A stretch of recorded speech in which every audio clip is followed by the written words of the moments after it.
We're in Midwestern Ontario, and today we want to talk a little bit about crop injury from dicamba, or the Extend system, and also the Enlist system, which is 2,4-D choline. So quite often we'll get called out to the field, and the complaint that the customer will have is crop injury. A quick way to identify the two is like this. So if you have dicamba injury, quite often what you're going to see is the bean leaf cupped up like this.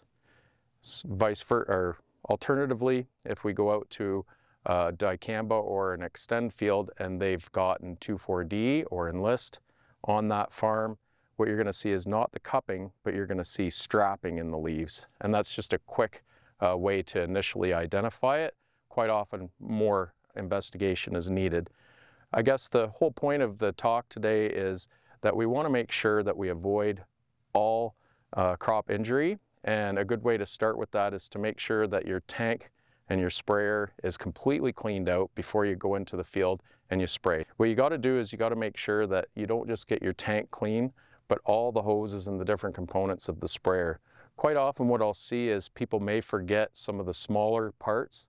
For example, this eductor here, where you dump the chemical into the sprayer. Inside of this is an eductor rinse. There's also a jug rinser, and attached to those, of course, are hoses that go into the tank. So we want to make sure that when we clean out the tank, we rinse this here, all the hoses. So let's go ahead and run the jug rinser. Let's run the eductor rinse every time we rinse.